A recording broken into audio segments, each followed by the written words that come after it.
Olá, boa noite.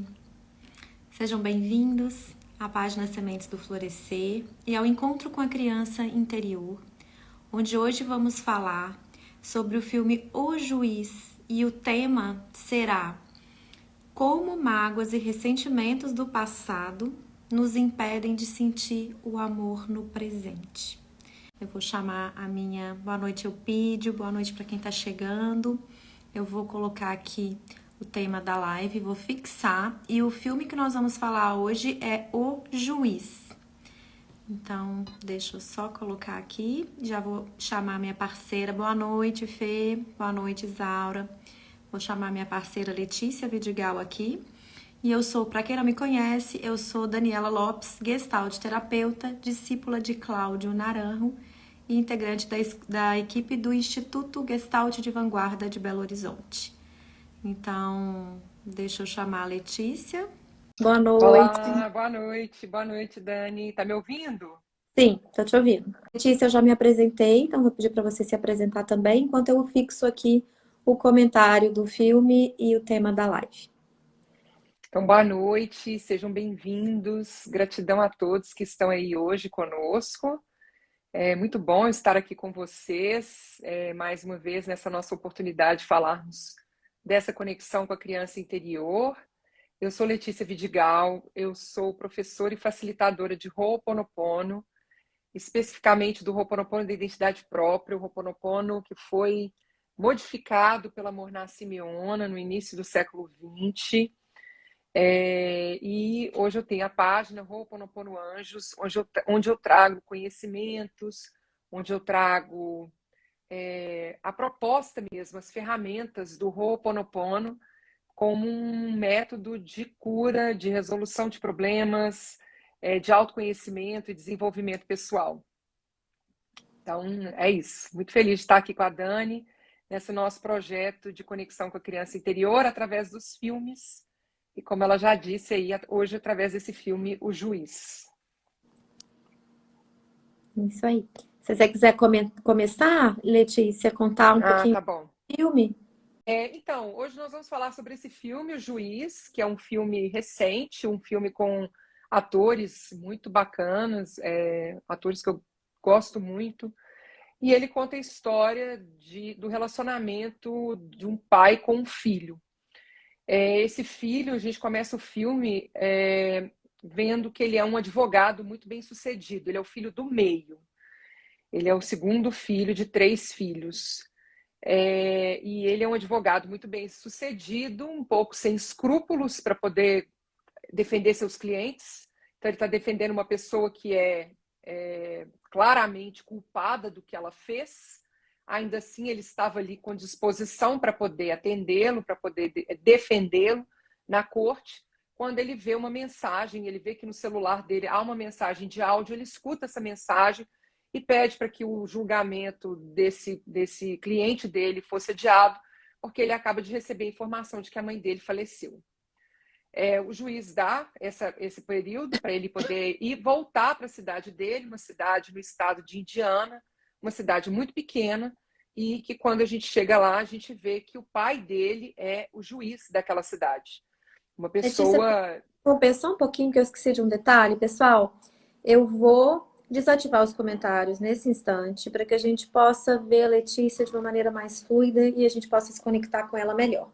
Quem quiser fazer pergunta, quem quiser fazer algum comentário, só usar o balãozinho da interrogação aí que eu consigo ver aqui e a gente responde pergunta ou lê o comentário de vocês, tá bom?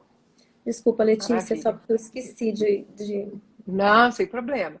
E lembrando o pessoal, né? Cliquem no coraçãozinho aí também, e esse aviãozinho aí para mais pessoas assistirem a live conosco, para que vocês possam trazer também pessoas que podem se conectar com esse tema, né? Que é um tema muito forte, essa relação desse pai com esse filho.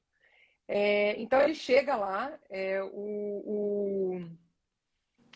esse advogado que chega na cidade para poder ir para o velório da mãe, ele se chama Hank. Na verdade, ele tem o nome de Henry e tem gente que chama ele de Hank, então a gente não sabe se ele modificou o nome dele ao seu Hank, é o apelido. Então ele chega lá e a gente vê que o pai dele é um juiz há mais de 40 anos naquela cidade, e que a relação dos dois é uma relação muito estremecida, uma relação muito difícil, né? Quando o pai vê o filho, ele quase não cumprimenta, e ao longo da história a gente entende que tem 20 anos que ele não volta na cidade. Ele casou, ele está num casamento falido, inclusive, num processo até de divórcio. Tem uma filha que deve ter aí os seus 8, 9 anos de idade. A esposa o traiu. Ele é bem sucedido financeiramente, mas ele volta para a cidade e lá a gente entende que ele nunca mais, depois que ele saiu da cidade, ele nunca mais voltou. Então, a mãe faleceu sem conhecer a neta, provavelmente sem conhecer a esposa dele. Ele nunca chegou a voltar. Então, o pai, a impressão é que ele tem um ressentimento dele a respeito disso. E ele vai para o velório, vai para o enterro, tem alguns momentos ali de um desconforto com o pai, o pai não gostar da presença dele, ele não gostar da presença do pai, e ele fica doido para poder ir embora, e fala, eu estou doido para ir embora, amanhã eu estou pegando o primeiro voo, e etc. E vou embora. E ele esbarra o carro, o irmão está dirigindo, esbarra o carro na porta da garagem, e fala com ele assim, olha, você foi o culpado, você não falou comigo a hora de parar, então você arruma a porta. E na hora que ele abre a porta da garagem, ele vê que o carro, um Cadillac do pai, que estava dentro da garagem, estava amassado. Então ele chama o pai e fala, o que é isso? Onde você amassou seu carro? Ele falou, você não amassei, foram vocês que amassaram. Não, ninguém dirige o seu carro, foi você que amassou. Pai, não me lembro de ter amassado, não. Eu fui na venda, fui comprar coisa na venda e vim embora, não amassei nada, não. Enfim, aí ele fala assim, então esse é problema de vocês, eu não quero nem saber, eu tô indo embora, e ele tá dentro do avião, quando o irmão manda uma mensagem para ele, e ele atende o telefone, olha, eu não quero saber, eu não tô querendo mais saber de nada, porque ele briga com o pai o tempo todo. E aí ele fala assim, olha, se não tiver alguém, se ninguém tiver morrido, me esquece. E aí o irmão fala com ele assim, o irmão mais velho, volta, porque parece que aquela batida no carro dele foi porque ele atropelou alguém e essa pessoa morreu. Então volta porque a gente vai precisar de você aqui. Então ele volta para a cidade para poder descobrir o que aconteceu e para entrar ali como advogado do pai. Mas em nenhum momento ele pergunta para o pai assim, você quer que eu o represente? Ele já entra já querendo representar e o pai já cria uma resistência imediata à representação dele, fala assim, eu já até contratei um advogado. Só para a gente entender um pouco a dinâmica da família, são 3 irmãos, a mãe acabou de falecer, o irmão mais velho seria provavelmente um grande jogador de beisebol, e ao longo da história a gente descobre que ele sofreu um acidente de carro em que o Hank estava dirigindo, que é esse ator principal, né? O irmão do meio estava dirigindo, e por causa desse acidente, a mão dele fica danificada, tem algum problema na mão dele, e ele nunca mais volta a jogar beisebol e trabalha hoje numa loja de pneus dentro da cidade. Então, havia um grande sonho da família que ele seria um grande jogador de beisebol, que ele poderia ter ido para uma universidade. Nos Estados Unidos, esses esportes eles são muito valorizados, eles conseguem bolsa de estudos, vão para boas universidades com essa capacidade, e que isso tudo foi tirado dele por causa desse acidente de carro que o Hank estava dirigindo e que ele sofreu esse acidente e machucou o irmão. E o irmão mais novo, a gente percebe que ele tem alguma questão que parece um autismo. Ele está sempre andando com uma câmera, ele filma tudo e ele tem um retroprojetor. Então aquela filmagem dele é uma filmagem um pouco diferenciada, assim, não é uma fita cassete, nada disso, fita de vídeo, é um rolo mesmo, ele faz as gravações, depois ele passa para o rolo, e ele põe o rolo para poder filmar, para poder mostrar as imagens. Então, o Hank volta e fala com o pai, olha, vamos ver o que aconteceu, você tem que lembrar o que aconteceu. E o pai realmente não se lembra do que aconteceu. Ele fala assim, eu não me lembro de ter batido nele, eu não lembro o que aconteceu. Eu fui comprar as coisas na loja e quando eu voltei e fui pegar a estrada X, ela estava impedida porque tinha descido água, eu dei meia volta e passei por aquele caminho, mas eu não me lembro de ter batido nele nem nada. Então fica um suspense no ar, porque, afinal, foi ele que bateu, não foi ele?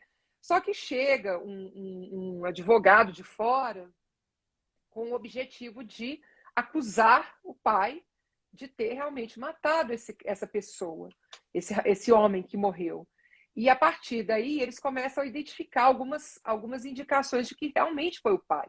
Existe um vídeo em que eles veem que o pai deu meia volta antes do que ele disse que havia dado, e havia um motivo para que ele tivesse vontade de matar esse rapaz, esse homem, na verdade, não um rapaz, um homem, que foi a história que ele conta depois na corte, quando ele já vai começar a ser julgado. E aí eles ficam, a gente fica sabendo, nem é nesse momento não, mas ao longo da história a gente fica sabendo que esse pai, como juiz, havia recebido o caso desse homem que morreu atropelado. Ele havia entrado na casa da namorada, ele atirou para todo lado dentro da casa da namorada, mas não a matou, uma namorada de 16 anos, ele era um rapaz ainda, menor de idade, provavelmente. Ele atirou para todo lado, não matou a namorada, e quando ele vai para a corte e ele fala com o juiz, ele fala assim: olha, eu estou muito arrependido, eu não queria ter feito isso. Eu peço perdão, peço seu perdão. Diz que ele chorou na corte, e o juiz resolveu, então, dar para ele somente 30 dias de cadeia. Depois desses 30 dias em que ele fica preso, ele solto, e ele vai para a casa da namorada, pega essa namorada de 16 anos, leva num lago raso, prende essa namorada debaixo das pernas, ele ajoelha em cima dela e mata ela afogada. Então, quando ele volta para ser condenado de novo, o juiz dá para ele 20 anos. E no dia que a esposa morre, que ele enterra a esposa dele, é o dia que o cara sai da cadeia. Então, ele vai para essa lojinha de conveniência, né, no posto de gasolina, e esse cara encontra com esse cara lá. Então, ele tem uma lembrança de ter encontrado com esse cara, e durante o julgamento ele fala o que o cara disse para ele. O cara vira para ele e fala assim: eu saí da prisão, saí da cadeia, e eu sinto muito pela sua esposa. E o juiz olhando para ele, o senhor olhando para ele, assim. Aí ele falou assim: ela está enterrada perto da fulana, que é a namorada de 16 anos que ele matou. Ela está enterrada perto da fulana, então vai ser muito fácil eu ir lá. E aí ele usou esse termo, eu vou usar o termo que é usado no filme, só para vocês entenderem o peso vai ser um termo. Vai ser muito fácil eu conseguir ir lá, e numa ida eu consigo mijar nos 2 túmulos. Então ele fala isso, e aí o juiz derruba uns ovos, ele fica muito impactado com aquela fala. E antes disso acontecer, a gente descobre que ele está com câncer terminal. Ele está fazendo um tratamento de quimioterapia, ele está num processo de tentar diminuir um pouco a doença, porque ela já está num nível muito avançado. E uma dos problemas que se tem quando faz esse processo de quimioterapia, quando está nesse estágio muito avançado, é fadiga, cansaço e perda de memória, perda de consciência, fazer as coisas e depois não lembrar que fez. Só que ele não quer que as pessoas saibam que ele estava com esse problema de saúde durante o julgamento dele, porque ele acaba indo para julgamento em relação ao assassinato desse homem, que foi atropelado enquanto estava andando de bicicleta. Ele fala que ele não quer que isso saia, ele não quer que as pessoas saibam, ele não quer que as pessoas lembrem dele como o juiz doente que estava ali em estado terminal. Ele prefere ir para a cadeia, ser preso, do que chegar nesse ponto. Então, na defesa dele, o filho faz de tudo para defendê-lo. E, no final, a única forma que ele encontra de defender o pai é falando da doença, algo que o deixa muito insatisfeito, mas ele acaba falando realmente que ele estava doente e essa conversa deles durante o processo, durante esse momento em que o filho advogado faz as perguntas para o pai, é quando várias coisas são descobertas assim do relacionamento dos dois. Apesar de que durante o filme a gente já consegue entender um pouco dessa briga dos dois, como que acontecia. Porque o advogado, o filho do meio, se tornou um rapaz muito rebelde.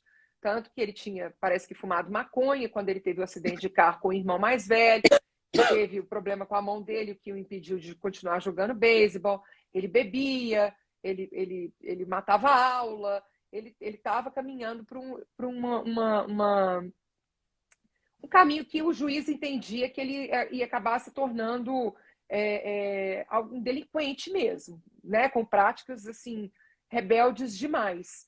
E ele chega, então, num momento de discussão dos dois durante o filme, o advogado acusa o pai de tê-lo mandado para um reformatório, como juiz, não como pai.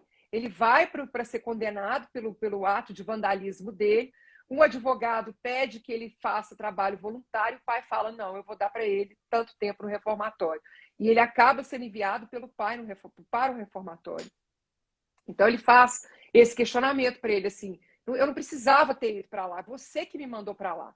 E o pai fala: não, eu te mandei para lá porque eu tinha certeza que você precisava daquilo. Era o que eu sentia que você precisava. E aí o advogado fala: mas você sempre sempre parabenizou as pessoas que conquistaram coisas depois de terem sido acusadas, né?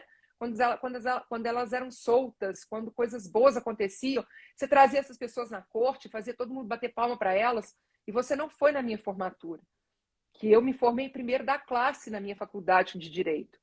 E aí o pai fala assim: mas era isso que você precisava, de tapinha nas costas? Quem pagou sua faculdade fui eu. Eu banquei sua faculdade o tempo todo que você estava lá. E o que faz falta para você foi eu ter ido lá e falado com você parabéns que você formou. Então, existe um ranço do filho pelo pai não ter reconhecido o que ele fazia, não ter orgulho dele pelo que ele conseguiu fazer, e um ranço do pai porque o filho, uma vez que ele formou e foi embora da cidade, ele nunca mais voltou. Não sentiu em nenhum momento um sentimento assim, de gratidão por algo que o pai entendia que tinha sido de responsabilidade dele, a conquista dele. Você conquistou porque, apesar de tudo que você fez, eu dei a lição que você merecia na época e ainda banquei a sua faculdade de Direito para que você pudesse tornar o advogado que você é hoje. E você nunca mais veio para cá. Nunca mais voltou. Então, os dois, a sua mãe nunca mais te viu. Quer dizer, a mãe tinha acabado de falecer. Então, havia esse ranço entre os dois. E durante o julgamento, ele conta esse caso desse homem, né? Que ele foi durante o processo dele, chorou lá e pediu uma segunda chance. E ele falou assim: eu vi você nesse homem, pedindo uma segunda chance. E eu quis ser essa pessoa que dava a esse homem a segunda chance, para provar que ele era capaz de mudar. E aí ele fala assim: mas e em relação a mim? E aí ele fala: eu via esse homem que saiu e matou depois a namorada desse jeito, quando eu olhava para você. Então, ao mesmo tempo que ele via o filho nesse homem que pedia perdão ali, quando ele olhou para esse homem que não conseguiu se recuperar, que fez o que fez, ele também via o filho de alguma forma, uma vez que o filho abandonou, nunca mais voltou. Enfim. Então, foi um momento assim de troca e de entendimento entre os dois. No final, ele é condenado a 4 anos de prisão.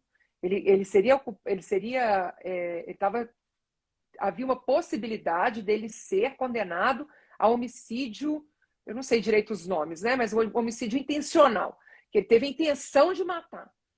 Mas ele acabou sendo condenado a 4 anos por homicídio não intencional, um homicídio lá mais ou menos como acidente, vai para a prisão, cumpre 7 meses, como ele estava doente, eles conseguem liberá-lo depois de 7 meses, ele sai da prisão e a cena final é ele e o filho dentro do barco, e há muito tempo o filho tinha perguntado para ele quem que tinha sido o melhor advogado que ele conhecia, e aí ele fala assim: é você é o melhor advogado que eu já conheci na minha vida.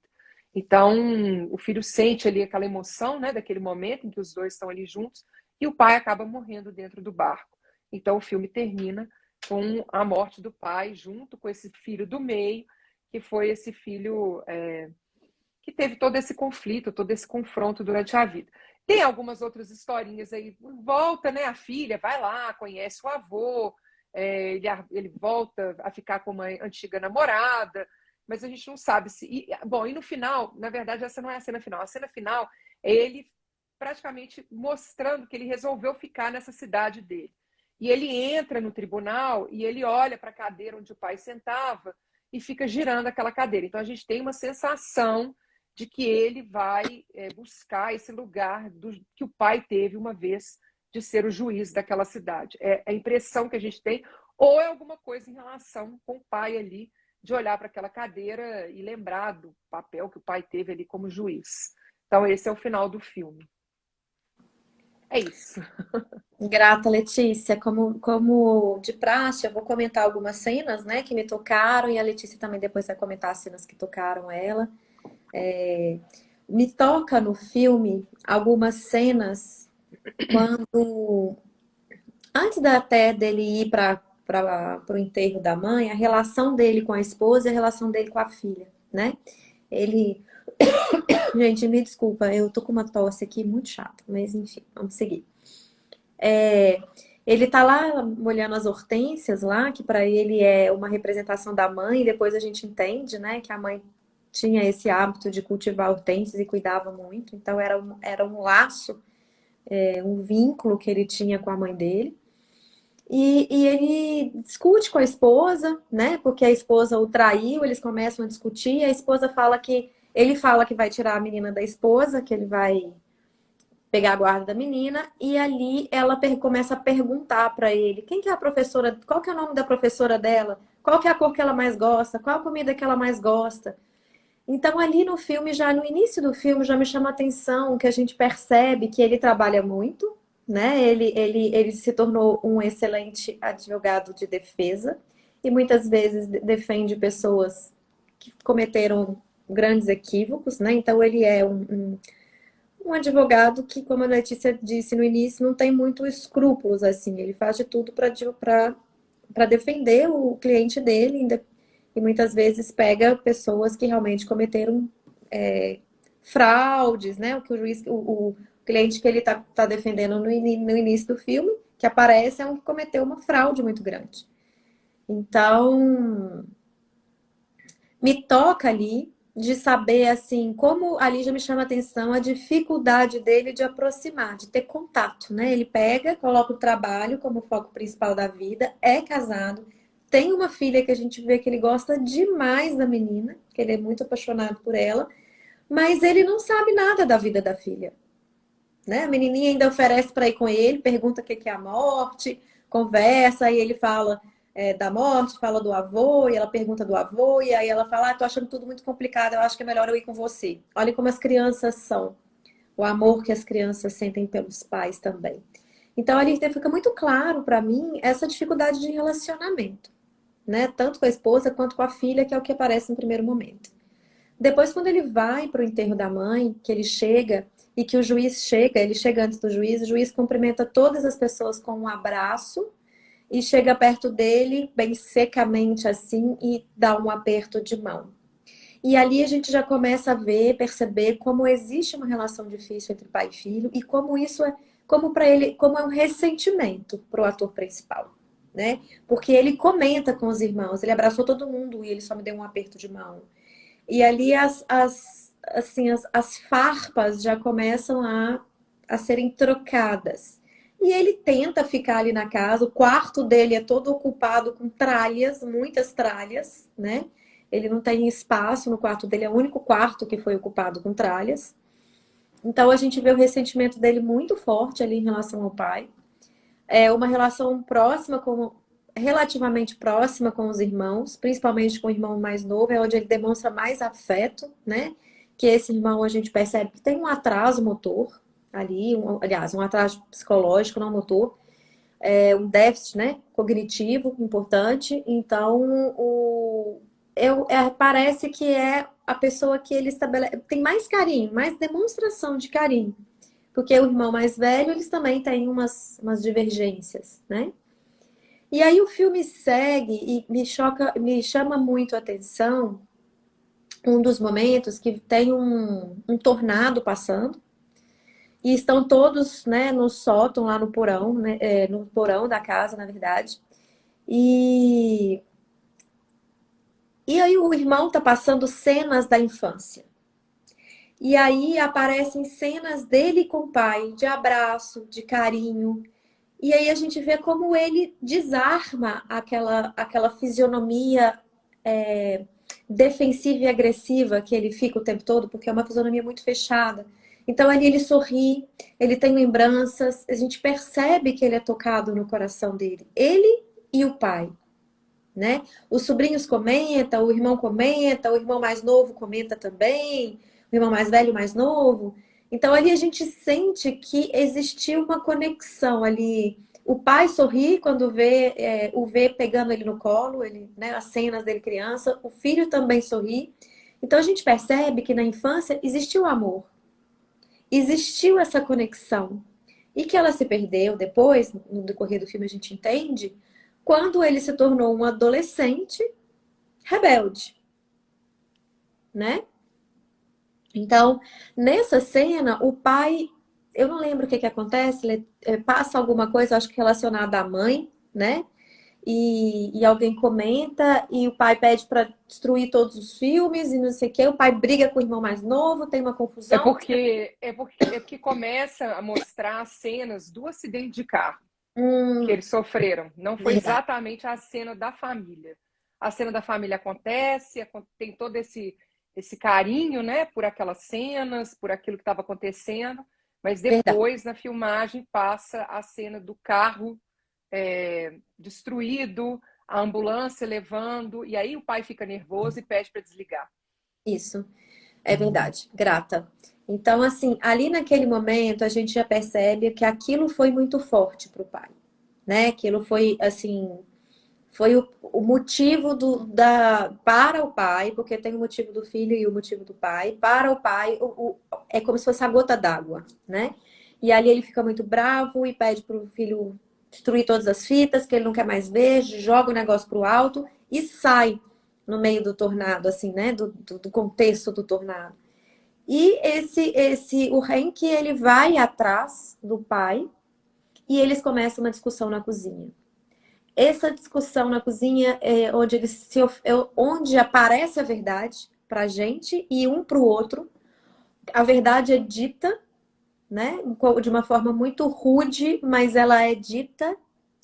E isso é muito importante, gente, como a verdade, no meu ponto de vista, né, como a verdade sendo dita, ela transforma as coisas. Mesmo que às vezes a gente não consiga, o que aparece no filme, dizer de uma maneira tranquila, né? Ali é uma briga muito grande. Então a gente percebe muito claramente que o pai culpa o filho, né? É como se fosse uma culpa mesmo, culpa pelo irmão mais velho não ter conseguido se transformar num grande jogador e culpa todas as atitudes pregressas, né? Todas as atitudes, como é que fala? Rebeldes, né? De devaneios e parece porque nessas atitudes rebeldes também tem uma busca de uma aprovação, de uma prova de amor acima de tudo, né? Então, e aí ele fala, aí essa é a cena do pai, e o filho fala do ressentimento dele nunca ter reconhecido que ele mudou, do ressentimento dele ter ido para o reformatório que não precisava, do ressentimento dele não ter ido na formatura dele. E uma frase que o pai fala que eu acho importante a gente citar aqui é porque o filho está condenando o pai, os dois estão se condenando, os dois estão se culpando, né? Em nenhum momento o pai para ver qual a parte que ele contribuiu com isso na situação, na relação dos dois, e nem o filho reconhece todas as trapalhadas que ele fez na juventude, né? Ele culpa o pai culpa o filho, e numa dessas falas que o filho fala pro pai, assim, que o Hank fala pro pai dele assim, você nunca me reconheceu, você nunca me valorizou, eu sou o primeiro aluno, você nunca me deu parabéns, isso que a Letícia falou. O pai vira e fala para ele assim, não precisa me agradecer por isso. Isso marca, por quê? Porque às vezes a gente só enxerga o lado ruim das dificuldades, a gente só enxerga a gente só enxerga o ônus, né, das dificuldades que a gente passa. Mas tudo na vida tem ônus e bônus. Então, ali, o pai dele não ter dado moleza, vamos colocar assim, não ter passado a mão na cabeça dele, não ter demonstrado aprovação pelas atitudes, que o pai era um juiz muito respeitado na cidade, como uma pessoa muito justa. Então o pai não achava correto mesmo as atitudes do filho e o pai não se torna presente na vida do filho, porque é como uma forma de mostrar para ele eu não aprovo as suas atitudes. No entanto, continua pagando os estudos, como a Letícia disse. O que proporciona a ele se tornar um advogado bem-sucedido, ter, né, ter o reconhecimento dele, ter o sucesso lá na profissão. Então, ônus e bônus, tudo na vida tem ônus e bônus. Às vezes a gente pega uma situação muito difícil e só enxerga o ônus. E a gente também, a nossa tendência é culpabilizar o outro e o outro nos culpabilizar. E existe ali uma coparticipação. Cada um contribuiu com a sua atitude, porque se lá atrás eles tivessem sentado para ter essa conversa dura que eles tiveram, teriam tido uma relação completamente diferente. Mas é isso que eu acho que o filme também mostra, né? E aí, então, naquela cena ali, mesmo que os dois tenham saído com raiva, a relação deles muda completamente. Não vira um mar de rosas, mas já não é mais tanto de atrito, tanto ameniza o atrito. O pai pede ao filho para representar ele, porque o advogado não se sente à altura de representar um caso tão difícil. Aí o pai, né, ele tá falando que vai embora de novo, o pai joga o bilhetinho debaixo da porta pedindo para ele representar. E ali a relação dos dois começa a mudar, depois dessa conversa dura, onde a verdade é dita. Então, como é importante a gente poder expressar a verdade, né? Assim, não é a verdade absoluta, porque não existe uma verdade absoluta, cada um tem a sua verdade, mas a verdade do nosso sentimento. Isso é muito importante. O que a gente sente diante da atitude do outro, como aquilo nos machuca. E dali, a relação deles começa a melhorar, né? Eles começam a, pelo menos, conversar de uma maneira mais respeitosa, não vira um relacionamento super afetivo, mas eles já conseguem beber. Ele, né, o pai era alcoólatra e de repente tira uma garrafa de uísque e ele fala, nossa, eu era louco para beber essa garrafa. Ele fala, então pega um copo. E ali eles já começam a conversar. Tem essa cena que eles dialogam, sem brigas, sem atritos, sem acusações. Né? Então, como é importante a gente dar espaço para o nosso sentir e expressar esse sentir. E depois o filho descobre que o pai está doente, que está com câncer. E nessa situação, o filho sente. Ali a gente vê que o coração dele é tocado. Ao mesmo tempo, ele reencontra a ex-namorada, que foi quem ele realmente amava. E aí a gente volta e vê como as relações com os nossos pais afetam as nossas vidas lá na frente. E como a gente se protege de se relacionar porque em algum momento a gente foi ferido. Essa moça era doida com ele. Tanto que eles ficam juntos ali em algum momento, né? E ela não teve mais, assim, um relacionamento. Ela teve uma filha num momento, de uma noite, mas ela não teve mais um relacionamento.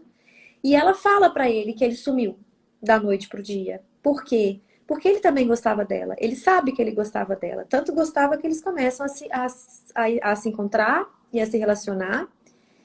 E ele só consegue se relacionar melhor com essa pessoa que ele gosta depois que ele começa a resolver os problemas com o pai também. Porque até então, ele fica com ela uma noite e foge dela outra vez. E ela até pergunta, você vai fugir de novo? Né? Algo assim. Então, depois ele volta e fica com a mulher. No final do filme, ele escolhe ficar com ela. Né? Dá a entender que eles vão ficar juntos. Então, como é importante a gente olhar para as relações que a gente teve com os nossos pais, porque elas são as primeiras relações que a gente desenvolve. Ele teve um amor na infância, a gente vê ele pequenininho recebendo amor. Mas em algum momento da adolescência, essa rebeldia rompe. A mãe culpava o pai por o filho nunca ter voltado para casa, por ela não ter mais visto o filho. E o pai culpava o filho por nunca ter voltado e ter reconhecido, que é isso que a Letícia fala, o quanto mesmo a relação sendo ruim, ele bancou, né, a vida do filho. E o filho tem muita raiva porque ele dava uma segunda chance para todo mundo e reconhecia quando essas pessoas tinham uma atitude nova, diferente. E ele não. Ele né, conseguiu se profissionalizar e ser bem sucedido. E o pai nunca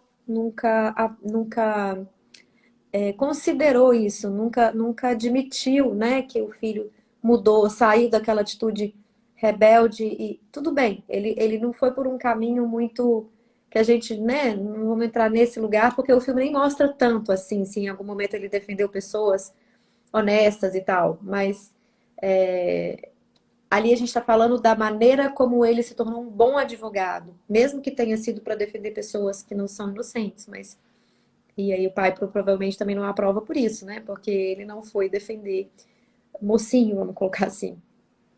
Então, outra cena que me chama muita atenção, assim, é a cena do julgamento do juiz, que a Letícia trouxe.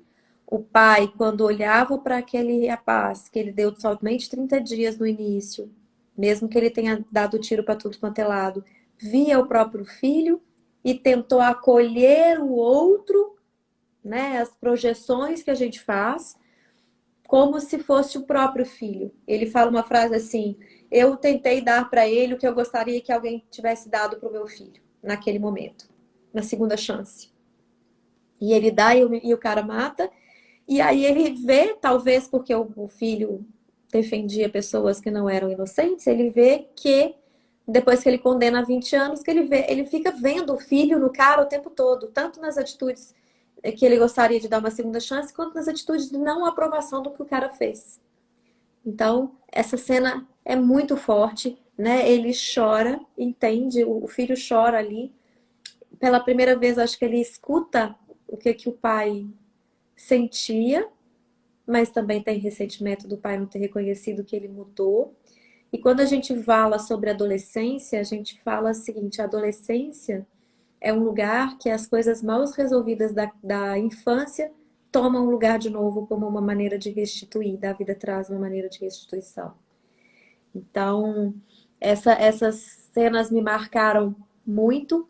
E a cena final, quando você traz, Letícia, a questão da cadeira, eu não sei se, assim, tudo dá a entender que eles, né, se entendeu com a moça que ele gostava, a filha foi para lá visitá-lo, né, foi sozinha de avião, então que existiria uma forma dele conviver com a filha. Mas ali eu não me pega tanto a sensação, assim, de se ele vai ficar ou não. Mas de que, como o pai o reconheceu no final, porque tem uma cena que ele tá cuidando do pai, que tem uma diarreia, faz cocô pela casa toda, né, no quarto, já tinha quebrado o quarto todo. E aí o cuidado que ele cuida do pai, ali eles estabelecem uma relação, conseguem conversar de uma maneira mais amorosa. E ele pergunta quem foi o maior advogado que ele conheceu. O pai conta toda a história, ele conta a história do advogado que ele trabalha no escritório dele e tal. E na cena do barco, o pai reconhece, dá para ele o reconhecimento que a vida toda ele sonhou, né? E quando ele tem o reconhecimento do pai, ele tem uma dificuldade de sustentar, porque isso é muito comum. Às vezes a gente espera muito por uma coisa, mas quando a gente recebe, aquilo tá tão forte para nós, que ele desconversou, ele foi jogar a isca, né? Ele falou: vamos ver que agora eu aposto que eu vou pegar um peixe, porque às vezes tudo que a gente mais queria, na hora que chega, a gente tem aquela, ai meu Deus, né? Tipo assim, é tudo que a gente queria. E às vezes a gente tem uma dificuldade de sustentar também, não só a dor, mas também a alegria, também a felicidade, também o amor. A gente tem muita dificuldade de sustentar o amor. E ali na cena final, quando ele balança a cadeira, né, mexe na cadeira, a sensação que me toca é o reconhecimento do pai. O reconhecimento, porque as cenas aparecem, né? Que ele estava reconhecendo o pai, que ele também tinha mágoa, né? Ele também tinha muito ressentimento e culpava muito o pai. Então ali a sensação que me dá é que a partir do reconhecimento que ele teve, o amor toca nele novamente. E ali ele tem reconhecimento pelo pai, e ali ele consegue estabelecer um vínculo mais próximo com a ex-namorada, sei lá, a moça que ele teve um caso no passado, e aí um relacionamento diferente, mais maduro. Então, como que essas coisas do passado, esses ressentimentos, essas mágoas acontecem na nossa vida em proporções menores e que isso nos fecha, né, como uma defesa, nos fecha para a gente se relacionar com as outras pessoas, para a gente se relacionar melhor conosco. Porque ele tinha família, ele tinha esposa, ele tinha filha, ele tinha os pais vivos, e ele se isolou de todo o amor, que por ressentimento ele não se permitiu sentir. Isso é uma crueldade que a gente faz com a gente. Então, uma das maneiras a gente tem da gente se relacionar melhor com a gente mesmo e com as pessoas à nossa volta é olhando para as nossas feridas do passado, é dando espaço para essas feridas, é acolhendo aquilo que nos acontece, é expressando, olha, eu senti isso, né? Com a sua atitude me toca isso, e o outro também poder ouvir o outro, não só falar, mas poder ouvir e falar. E aí, quando ele consegue resolver esse miolinho que tá lá, pai morre, infelizmente perdeu pai e mãe, não teve tempo de aproveitar os pais, porque não se permitiu isso em vida, né? Não precisava ter sido assim. Mas quantas vezes na vida nossa cotidiana acontece isso? Relacionamento de pais e filhos difíceis, muito difíceis, e que as coisas, e depois existe um pesar muito grande porque as situações não foram resolvidas ainda enquanto as pessoas estavam vivas. A gente não se permitiu desfrutar, mesmo que às vezes numa conversa dura, né, numa expressão do nosso sentir, a gente não se deu a chance de resolver os nossos conflitos com as pessoas, né? E os pais têm um peso muito importante na nossa vida. Quem pensa que não, está muito enganado. Pai e mãe têm importância na nossa vida até na vida adulta. Porque lá atrás as coisas que nos aconteceram, entre aspas, condicionam, direcionam as nossas reações quando a gente não trabalha a consciência. Então, era isso, Letícia, que eu queria falar. Queria ouvir, né, o que você tem de cena que te marcou mais e que te impactou aí. Um pouquinho a gente abre para os comentários também. Esse filme é mais um filme que vale muito a pena assistir, tá, gente? É um filme muito, muito interessante. Os atores são ótimos. As cenas que me impactaram muito, assim, uma coisa eu sinto falta nesse filme, que é o motivo da rebeldia dele na adolescência. Porque pelos vídeos que a gente assiste, a família era muito amorosa, a mãe era dona de casa, a mãe estava próxima dos filhos. Então, o porquê dele ter se tornado um adolescente rebelde, a gente não sabe por quê. Não fala, aconteceu isso, você era aí sim, eu me senti isolado, eu me senti amado. Não conta um pouco disso pra Eu gente tenho uma durante o filme. sensação, não sei se você tem a sensação que eu tenho. Me parece Ah, que o pai também colocava a profissão em primeiro lugar. Tanto que no dia que a esposa vai ser enterrada, tá todo mundo lá na casa dele já, e o pai tá numa audiência no dia que a esposa morre. Então eu tenho uma sensação, não sei se aparece algum comentário ou entra na conversa dos filhos ali que me deu essa sensação e que me choca também, todo mundo já está presente no velório e ele ser o último a chegar. Então assim, ele não, a sensação que eu tenho é que ele era carinhoso, mas em períodos pequenos, porque só aparece cenas as cenas da infância com os filhos em períodos curtos. A maior parte do tempo, apesar de que dá a entender que ele que está filmando a mãe com os filhos, né? É a mãe amorosa, a mãe mais expressiva nessa amorosidade.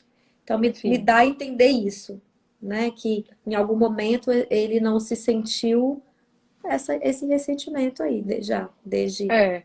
O que a Aí gente eu, vê é que com 13 anos ele já vai para esse reformatório. Então, com 13 anos, ele já apresentava um comportamento rebelde, a ponto do pai já ser bastante rigoroso com ele, e que é algo que parece que marca ele demais, pelo fato desse rigor todo ter vindo do pai, e não de outra, do advogado que estava ali acusando ele, né? Então, o porquê dessa rebeldia a gente não entende, mas é muito marcante, realmente, como você disse, Dani, a culpa que o pai colocava sobre ele do acidente de carro que prejudicou a vida do irmão mais velho. No entendimento dele, a carreira que o irmão mais velho poderia ter tido, o sucesso que ele poderia ter feito, a história de vida que ele poderia ter construído, e que foi apagada pelo acidente de carro dele, que foi depois do período do reformatório. Quer dizer, ele foi para o reformatório, ele teve a chance de se modificar, e aí sofre um acidente de carro, se não me engano, com 16 anos, e destrói a vida do irmão, que é o que eu imagino que ele faça a relação com o cara que teve a segunda chance, depois de ter atirado para todo lado e não ter matado ninguém, e vai lá e simplesmente mata a namorada. Então, essa relação desse pai devia ser muito conflituosa mesmo, de ver, olha, é dada uma segunda chance e ainda assim eles cometem um erro que modifica completamente a vida das pessoas, né? Então, isso é muito, para mim foi uma coisa muito marcante, assim, Uhum. esse entendimento do juiz, que é o pai, de ver isso relacionado ao filho dele também. Eu tenho uma outra É, sensação que me faz pensar um pouco sobre o que eu falei, é que mesmo que ele esteja doente, por exemplo, a reputação dele vem em primeiro lugar. sim, Então, ele não quer que conte que ele está doente, porque os últimos 6 meses atrás, né, que ele já estava doente, seriam questionar, a decisão dele seria questionada, porque ele não estava com as suas faculdades mentais normais. Então, ele prefere ser preso, né? Ele só não aconteceu isso porque o filho falou, resolveu falar contrariando o pai, mas ele fala que ele prefere ser preso até uma mancha na reputação dele. Então, ali, no meu entender, já fica muito forte como foi conflituoso para esse pai, um filho de um juiz de uma cidade pequena, cometer infrações graves e como ele também preferiu colocar o filho no reformatório, porque aí também afastava, não manchava a reputação dele de juiz, né, a reputação da família do juiz, e afastava o problema dele.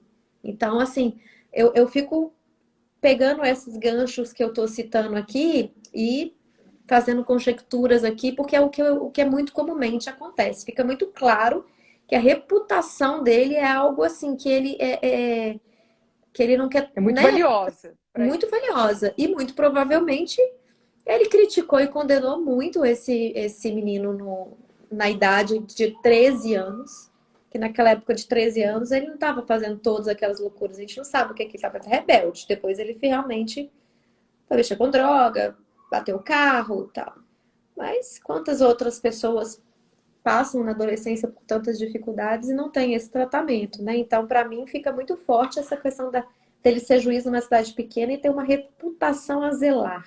Então, a reputação dele, no meu ponto de vista, vale mais, sabe? Tipo, tem que vale mais, tem um peso muito grande. Então, essa é a É, sensação que eu tenho. sim.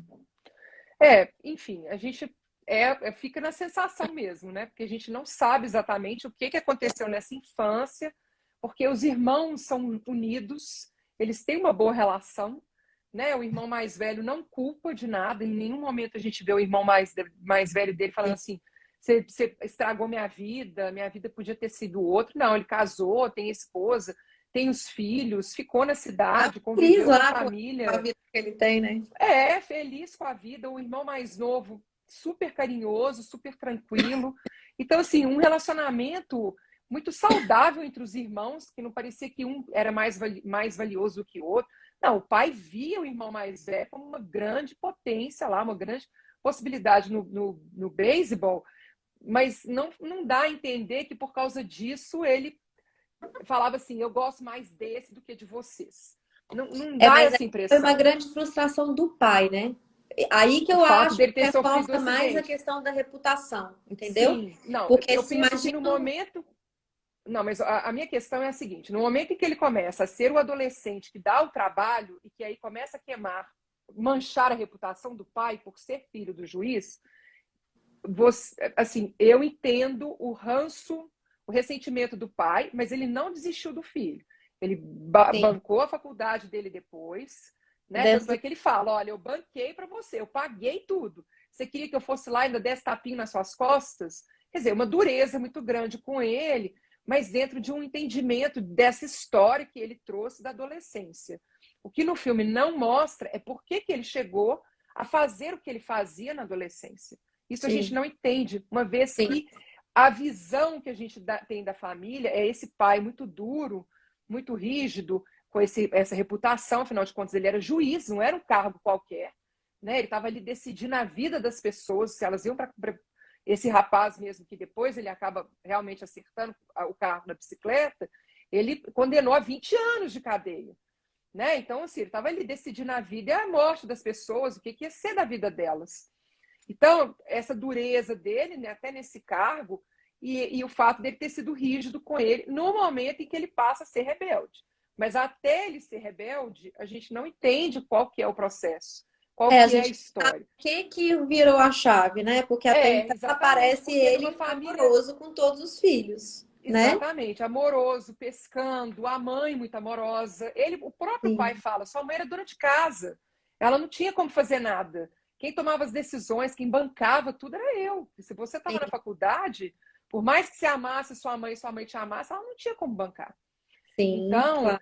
essa história do porquê essa rebeldia dele, a gente não sabe, não dá para entender direito, mas a gente entende que existe uma mágoa dele pela dureza com que o pai cuida dele, age com ele, e da forma como ele viu o pai agindo com outras pessoas. E isso é Eu interessante porque, uma sensação que o pivô é o acidente de carro. Até então, né? sim, Até então as coisas estavam mais ou menos. sim, Porque ele vai para o ainda reformatório e vai, volta para mas dentro aí, de casa. As coisas estavam indo, engrenando, né? Agora, quando eu falei assim, a frustração maior do filho mais velho não ter virado um grande jogador é do pai. pai, Porque não é do o filho. irmão.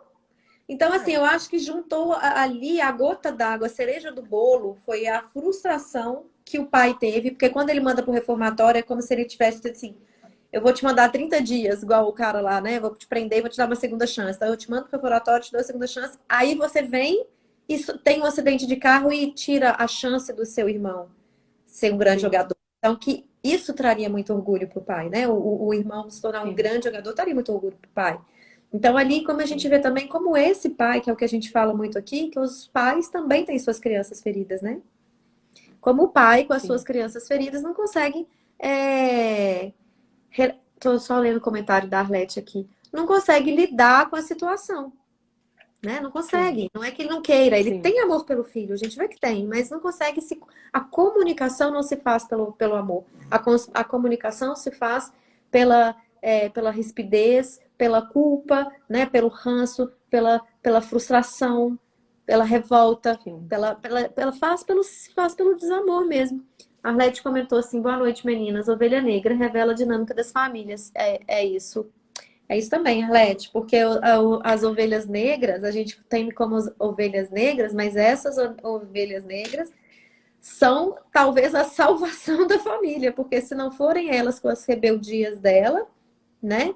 Às vezes toda a família adoece. Sempre tem um que traz, que manifesta em uma pessoa todos os sintomas da família inteira, que é isso que a Arlete está falando, né? Uma Sim, pessoa vira rebelde, uma pessoa fica doente, tipo esquizofrênica, uma pessoa demonstra todo um sistema doentio manifestando através de uma única pessoa. Muito bem lembrado, Arlete, grata pela sua contribuição maravilhosa aqui. e é justamente isso, né? O que é o sistema dessa família antes desse reformatório, antes do acidente, é que a gente não sabe. É justamente esse período de entender como era essa dinâmica que não mostra no filme. Mostra a partir desses 13 anos, que ele já era rebelde. Então, a partir daí, constrói toda essa história depois do acidente de carro, que aí tem essa quebra realmente. Mas o que é interessante é isso, né? A comparação que o filho faz da forma como o pai olha para os outros e como que ele olha para ele. Como Mas que ali a Arlete bem lembrou aqui, aquele filho está sendo representando os sintomas de toda a família. A doença sim, de mas a todos, gente não né? Não fica claro, não fica claro. É uma coisa não que você tem. sabe quais são esses sintomas. É isso que eu Não, os estou falando. sintomas aparecem, Concordo né? plenamente. Na rebeldia Aparecem, dele. sim, Porque, por mas a gente não exemplo, sabe qual que são as causas desses sintomas antes. Uma vez que uma pessoa é rebelde, porque no meu entendimento, assim, a ovelha negra da família, ela vem para poder mostrar, ela traz os sintomas de algo que está é, desequilibrado ali dentro daquela família. Mas quando a gente vê o pouco que aparece da história deles, da infância, a gente não vê onde que está esse desequilíbrio. Porque a mãe é amorosa, o pai é amoroso, a família está ali num relacionamento. O acidente de carro vai acontecer quando eles já tinham 16 anos, quer dizer, ele já era mais velho. mas ali Isso são ele já vários passa. eu penso, Letícia, que podem contribuir para essa coisa. Por exemplo, o pai colocar a profissão em primeiro lugar, isso é um sintoma. O pai, no dia do velório da mulher, ele é o último a chegar porque ele está no tribunal. Então, Sim, tudo bem. isso fica subentendido, isso não fica claro, não existe uma frase que fala foi por isso, ou uma cena que nos mostre que foi aquilo, mas vários sintomas. Por exemplo, o pai, a frustração do filho não ter se tornado o grande jogador, é uma frustração mais para o pai do que para o filho, porque o filho seguiu a vida ok, construiu família e está lá na cidade dele. Então, assim, uma pessoa representa, às vezes, o desequilíbrio de todas as pessoas da família. Ali também tem um outro filho mais novo que tem um déficit cognitivo, né? Que também tem uma coisa. Como é que o pai é com aquela criança, com aquele rapaz que tem um déficit cognitivo? Porque o pai colocou, parece, a sensação do filme que o pai ele também é muito rude com esse filho em alguns momentos, com esse filho que tem um déficit cognitivo. Tem várias cenas que ele é muito rude. Inclusive essa dele pegar o projetor dele, jogar no chão, pegar sei lá, as fitas, como é que chama aquilo, os rolos lá, e começar a rasgar. Então, assim, tem muita. Para mim, soa muito isso, né? Igual ele fala, o pai, a mãe era amorosa, mas era dona de casa, a mãe não podia fazer nada, isso é um fato. Então, como é que o sistema, cada pessoa do sistema, às vezes, não estando no seu lugar certo, não estando ocupando o seu lugar, com as questões de que o pai ocupando o lugar do pai, que é aquela pessoa que leva para o mundo, que apresenta para o mundo, a mãe no sentido do cuidado, o filho mais velho, o filho mais novo, como esses sintomas todos da família, um só manifesta. Não fica claro, como você realmente falou, não fica claro. Não tem uma cena que fala assim, isso aconteceu. Mas fica claro que tem muitos desequilíbrios ali. Muitos desequilíbrios. E como que as pessoas se culpam? A mãe culpa o pai por o filho não ter voltado para casa, porque ele fala. O filho culpa o pai porque ele foi muito rude com ele, muito duro, não foi acolhedor, não teve reconhecimento. O filho culpa o pai porque o pai, né, não foi no colégio. O pai culpa o filho porque não teve gratidão. Então tem Sim, muita mas isso tudo é depois da rebeldia do menino. É isso que eu tô querendo falar, não é sabe? depois. Ele é. Não, isso não é depois. As cenas são Não, trazidas para nós depois, mas não, mas a culpa isso do. já é uma A culpa, conduta do pai lá não, mas atrás. assim, bom, para mim falta entendimento do porquê ele se torna um menino rebelde. Pronto. Um entendimento, A de tudo. uma razão Assim, específica numa assim, família, falta. não necessariamente um motivo específico, mas ali, dentro de uma dinâmica de uma mãe que fica em casa cuidando dos filhos e de um pai que sai para trabalhar e que tem um cargo muito importante dentro da cidade, não dá a entender que existe uma doença dentro da dinâmica familiar pelos vídeos que a gente assiste, as cenas, as lembranças que ele tem. Então ele fala uma hora assim: eu tenho lembranças de nós dois juntos, mas são poucas. Por quê? Aí o pai fala assim: porque eu via você naquele homem lá que matou a namorada. Mas isso ele já tinha 16 anos. Ele não fala assim, porque na sua infância eu não tinha tempo para poder me dedicar a vocês. Ele não fala da infância. Então, para mim, um buraco que eu sinto nesse filme é isso. Por que que esse rapaz, o filho do meio, que é o personagem principal, se torna um filho rebelde? Sendo que o irmão mais velho podia ser inveja do irmão, eu, talvez dentro de uma dinâmica, fiquei pensando de irmão do meio, que é esse irmão que não é visto. Porque o mais velho era um as lá do beisebol, e o mais novo tinha uma questão de desenvolvimento que não provavelmente demandava mais atenção da mãe, e talvez o mais novo fosse assim: o único jeito que eu tenho para poder ser visto aqui é sendo o rebelde da casa. Talvez seja isso. A gente não entende se é isso. Durante o filme não fica claro. Depois, Mas todas me essas lembro de questões. eu me lembro de umas cenas quando tá passando a infância dos filhos, aparece uma única cena do pai com duas cenas, ele pescando com o pai e ele na cadeira com o pai. E com os outros filhos aparecem mais cenas, mesmo ele pequenininho. Não, acho que não. Com o pai, não. Não aparecem mais cenas. O pai, Não, aparecem mais cenas do pai mais filmando a mãe com eles, né? Não, mas mais cenas do pai também. O pai com o filho pequeno, o pai com o filho mais velho. E duas aparecem do coisa, dele com o pai. O pai fingindo que tá dormindo, ele faz a cosquinha.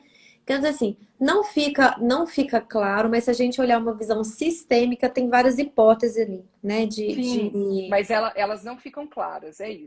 E aí razão específica, realmente. depois disso, toda essa história da rebeldia, dele ter ido para o reformatório, ter se sentido injustiçado por causa disso, o acidente de carro que foi assim um marco É a principal cereja do bolo, né? ali foi o grande, o que cortou mesmo, que a gente vê assim que o pai sentiu mesmo que o filho fez algo que prejudicou o irmão dele mais velho dentro de tudo que ele poderia ter sido.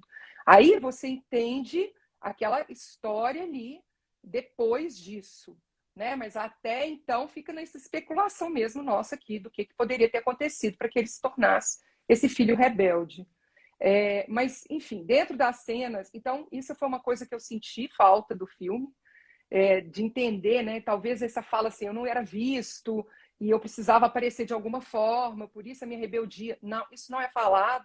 Ou você dava mais atenção para fulano, você gostava mais do outro. E a relação dos irmãos é muito boa.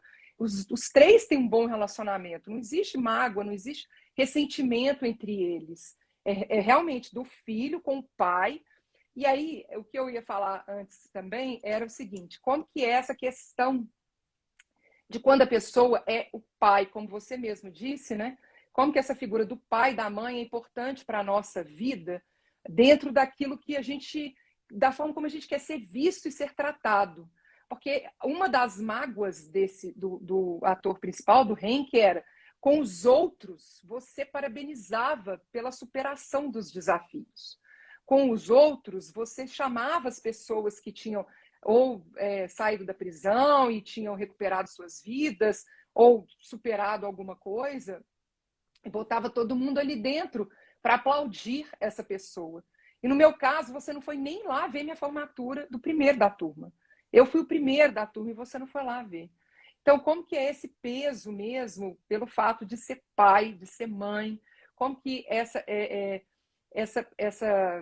essas figuras mesmo, né? Porque elas são as primeiras que cuidam da gente, as nossas primeiras referências, como que gera um peso grande nesse sentido assim, até de se você vai fazer isso pelo outro, para mim tem que ser algo muito maior. Então, essa sensação que a gente tem dele, assim, como que você não foi lá me ver depois de toda essa minha recuperação?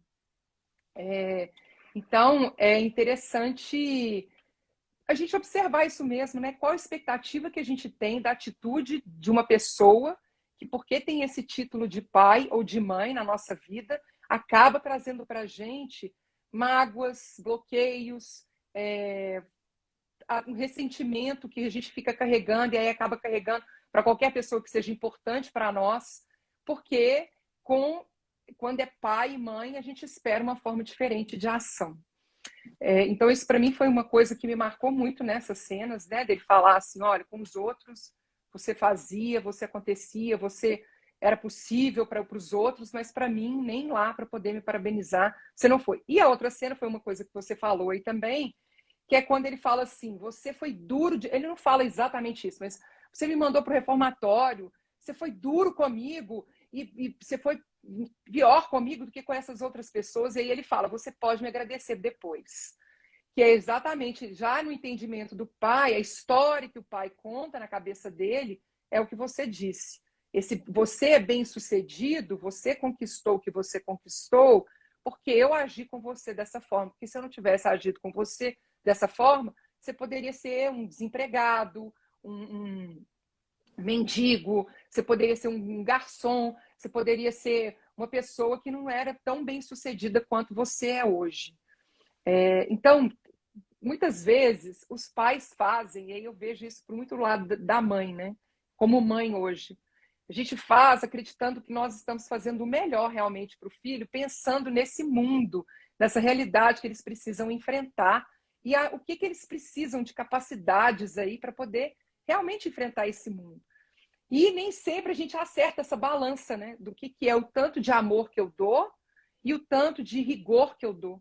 O tanto que eu tiro de amor e o tanto de rigor que eu tiro. Qual que é essa balança exata para que as pessoas sejam bem-sucedidas emocionalmente, profissionalmente, financeiramente, né? Nos relacionamentos, com uma mentalidade positiva e otimista da vida e de suas próprias capacidades. Qual que é essa medida, né? Porque para o juiz ele estava acertando na medida, tanto que o filho era bem sucedido.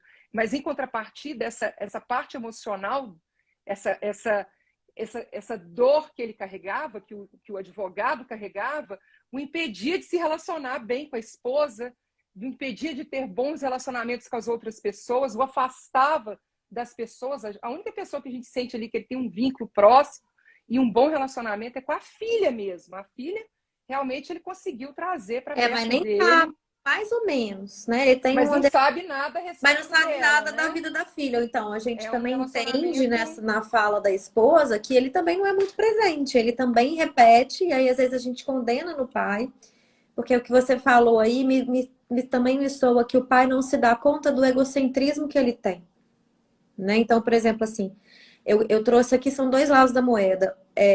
Né, a gente vive nessa dualidade, então acontecimentos difíceis na nossa vida nos motivam, nos convidam, e às vezes assim, a única saída que a gente tem é ser bem sucedido, porque não resta outra saída para você, né? Que aconteceu muito com ele. Mas também tem um outro lado, que esse é o lado bom, é o ônus, é o bônus que ele tem, né? E tem o ônus, que é o pai ser bem egocêntrico, né? Então, tipo,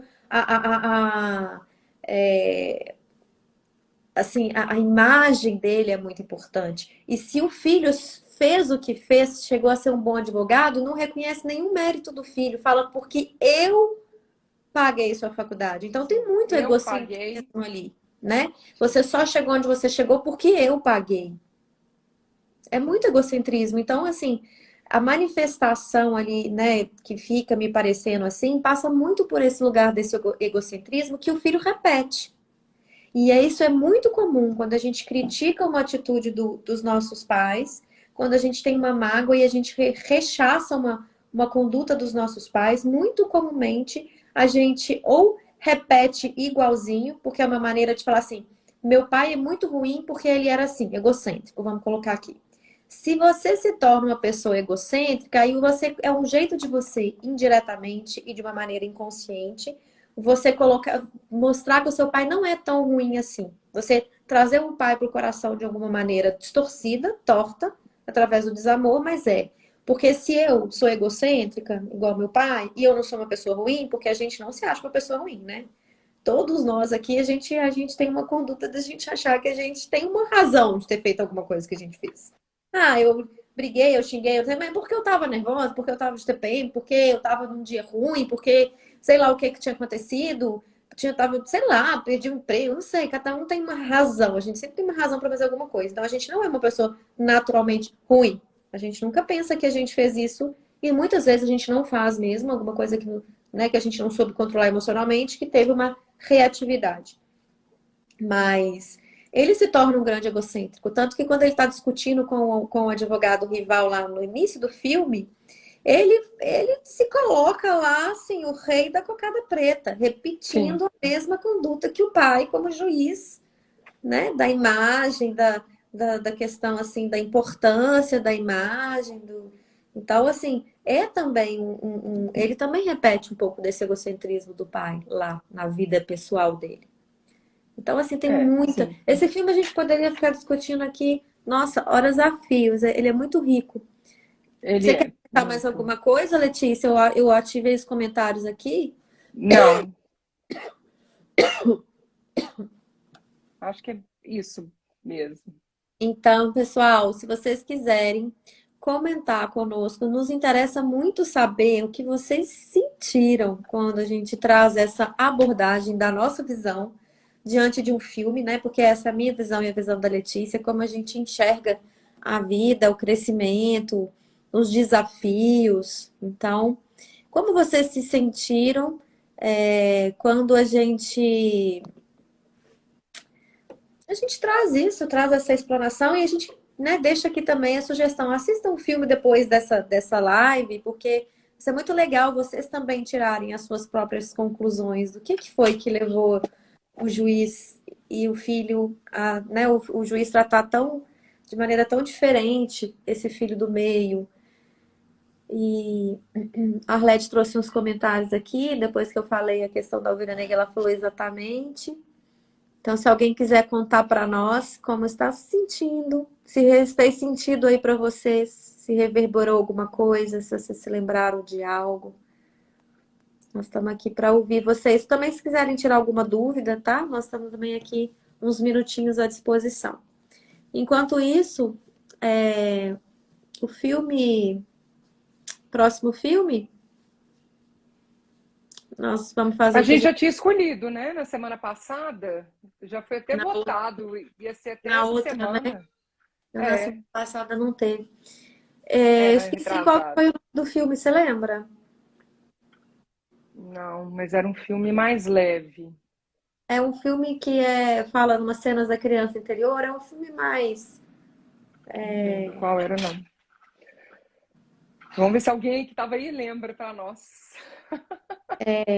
Esqueci o nome do filme, gente. Como é que chama? Bom, a gente também pode colocar lá nos stories para poder falar o próximo filme. Você lembra que filme que era? Você só não lembra o nome dele? Que eu não Eu tenho só não lembro lembrança o filme nenhuma. dele, eu só não lembro o nome dele. É um filme que eu não lembro nem o ator, não lembro o nome dele. É um filme que eles viajam no tempo Ah, sim. e É um que tá na Netflix. tá no Sim, Netflix. Eles com viajam no... Ryan Reynolds, eu acho. Não lembro quem é. Eles viajam no tempo e aí o Ele pai é o encontra, professor, é o cientista, né, que descobre a máquina do sim, tempo. ele E encontra a versão dele criança, né? Ele isso. encontra. Deixa eu abrir aqui o Netflix para ver.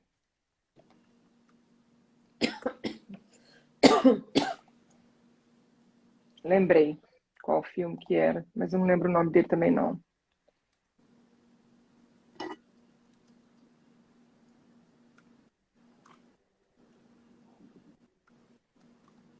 Alguém deixou algum comentário? Não sei se Não, meu. É o hoje ninguém, Projeto Adam. a não ser Projeto A Adam. Arlete, só. Não é isso? Projeto Adam? Isso, Projeto Adam.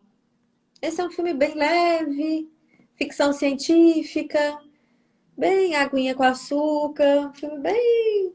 É infanto-juvenil, assim, mas é interessante para ver, né, esse encontro da criança. Tem algumas frases muito sensacionais, assim, da criança.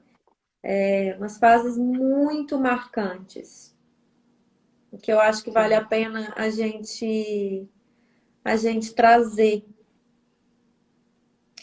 Tem uma série que eu até gostaria de fazer uma proposta aqui, em vez de filme, uma série, a gente comentar um episódio por vez. É uma série que tem 8 capítulos. Não sei o que o pessoal acha que está aqui, pode nos ajudar nisso. Se vocês acham que seria válido, né? As lives ficam guardadas, então quem perdeu uma live pode. E os capítulos são independentes também, eles não são seguidos, não.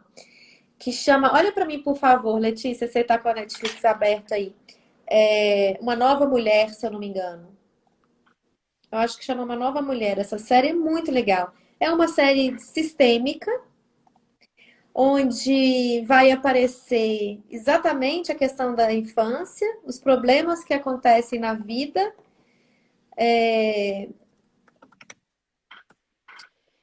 que aconteceram, né? O que a gente passou na Tem infância que uma série repercute. chamada Uma Nova Mulher, exatamente essa, de 8 episódios. 8 Tem terapias episódios. complementares, colocou assistir. Quem mais? Alguém mais assistiu aí, gente, essa série? Porque eu acho ela muito, muito, muito interessante. Porque ela mostra a criança interior, mostra as nossas atitudes, mostra a questão do passado, dos nossos ancestrais influenciando na nossa vida, que a gente está trazendo a questão só da criança, né? Mas também tem uma questão da ancestralidade. A Elizabeth falou, eu ia sugerir, a Isaura assistiu. Fala muito de constelação familiar, exatamente. Fala muito de... ela é a própria constelação familiar. Boa noite, Aparecido. Então, fica aqui a minha sugestão. O que que vocês acham da gente... Não sei o que que você acha também, Letícia, mas aí a gente ficaria aí 2 meses, né? Fazendo live sobre Elizabeth Amor, Carla assistiu. Tá, gente, mas volta aqui com a gente. Vocês preferem que a gente traga filme, como a gente tem feito? Ou vocês preferem que a gente traga essa visão sistêmica através dessa série? Kelsa Araújo, eu assisti, maravilhosa. Pois é, volta aqui com a gente. Quem prefere filme e quem prefere que a gente traga essa série?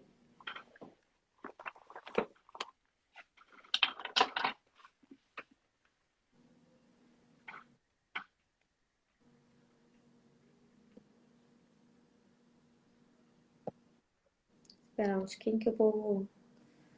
Às vezes tem um Esperar delayzinho. o pessoal. Gente, ajuda, gente. Vota aí. Quem prefere... A Isaura prefere filme. Um voto para filme. Vamos lá, gente. Ajuda a gente aqui a decidir se a gente faz essa série de 8 capítulos, que seria discutido a Arlete não tem na Netflix, existe outra opção? Não sei, Arlete. Não sei se essa série tá em outra... Filme tem outras opções, né? Filme sempre tem, mas essa série eu não sei. A Elizabeth voltou pela série. Sem ter terapias com essa série vai abordar vários assuntos. Eu prefiro as séries ou parecido. Ou pode ser alternadas. A questão pode ser alternada, mas eu acho que se a gente pegar a série, seria interessante a gente pegar a série inteira, tá? Ou então a gente continuar só com os filmes. A Carla também colocou, eu também acho que essa série é muito rica para discussão. O Aparecido colocou série. Bom, vamos fazer o seguinte. Vocês que estão aqui com a gente, tem algumas pessoas que estão seguindo a gente sempre aqui, estão sempre conosco, muito grata pela presença de vocês. Vamos cogitar essa hipótese. Nós vamos continuar com essa enquete. Nós vamos fazer uma enquete lá no Instagram também, para vocês votarem. E na semana que vem a gente bate o martelo, ok? Ou a gente segue na série, ou a gente pega a série, mas aí eu acho interessante, porque apesar dela ser separada, ela é junta, né? Tipo assim, ela tem um fim. A gente entende, ela tem uma protagonista, e essa protagonista, ela acontece, passa cenas da vida das pessoas que estão em volta dessa protagonista. Então, tem um início, um meio e um fim lá para a protagonista, e coisas acontecendo independentes na vida de cada pessoa que está na vida dessa protagonista. Então, acho que seria interessante a gente pegar do início ao fim. Então, vamos pensando aqui, a Arlete colocou, assistirei aqui com vocês, vamos pensando aqui, vai... Desculpa, pessoal. Vai pensando aí. Eu gosto de dizer assim, vai sentindo aí no coração, o que vocês preferem. Porque tem muito filme ainda bom pra gente discutir aqui, que não precisa ser essa série. A gente também deixa essa série aí como sugestão para vocês assistirem, que é muito rica. A Elizabeth está perguntando, ótimo, a live tem dia e horário fixo? Essa live de encontro com a criança interior, que é um trabalho meu da Letícia, Elizabeth, ela é toda terça, às 20h30, tá? Sinta-se convidada, é um prazer te receber aqui. Dani, é melhor as séries, até então quase não vejo filme. Ok, Aparecida, a gente está computando todos os votos, mas nós vamos pensar na maioria também, ok? Está computado o seu voto e nós vamos pedir na semana que vem para as pessoas continuarem nos ajudando nessa decisão. A questão é, se a gente pegar a série, vão ser 2 meses aí falando série. Porque são 8 capítulos, a gente tem um encontro por semana. Então, pensem aí prós e contras. A vida sempre nos convida aí. Quais são os prós de um filme, né? Os ônus e os bônus do filme, os ônus e os bônus da série. A gente faz melhores escolhas quando a gente pensa dessa maneira. O que a gente, né? Está disposto? Está disposto a... Qual é o pagamento que a gente está disposto a fazer para receber aquele benefício? Tá bom? Então, joia aí, Elizabeth. Tá bom, Aparecido. E é isso então, Letícia, muito grata, né? Mais uma vez essa parceria aí seguindo, novas oportunidades, novos projetos estão começando a serem ventilados, né? Muito feliz com isso. E grata aí pela sua presença. E grata pela presença de todos que estão aqui com a gente. Tem principalmente as pessoas que estão conosco toda semana. Todos são bem-vindos, tá? mas temos pessoas que seguem a gente aí já toda semana, então dá um quentinho aqui no nosso coração. E para todo mundo que está aqui, a gente convida de novo para a semana que vem, viu? Para todas as terças, às 20h30, às 20h30 a gente tá aqui. Gratidão, nós que agradecemos, Elizabeth e CNT Terapias. Um abraço, Isaura. Gratidão, Arlete. Nós agradecemos a presença de vocês todos. Letícia, vou deixar aí você finalizar a nossa live. Gratidão a todos pela participação aí de vocês. Gratidão, Dani. E até semana que vem. E aí a gente decide essa semana, porque agora eu fiquei na dúvida se semana que vem é filme ou série. Semana que vem é filme. É o Projeto Ada, é o tá, Projeto gente? Ada, Semana que vem é o Projeto Ada no Netflix, ok. a gente tá em outros lugares. E aí, Tá nessa bom. semana, vocês vão pensando aí o que vocês vão preferir. Vai sentindo aí no coração o que vocês... Dá uma investigada na série, dá uma investigada em filme. Vocês podem trazer sugestão de filme pra gente, quando vocês, né, assistirem um filme aí que tem a ver com a criança interior. Isso aí. Então tá. Então, Boa maravilha. noite, Até gente. semana que vem. Boa noite a todos. Muita gratidão e até o nosso próximo encontro. Gratidão, Dani. Um beijo. Beijo, gente. Boa noite. Gratidão pela presença. Um abraço para todos.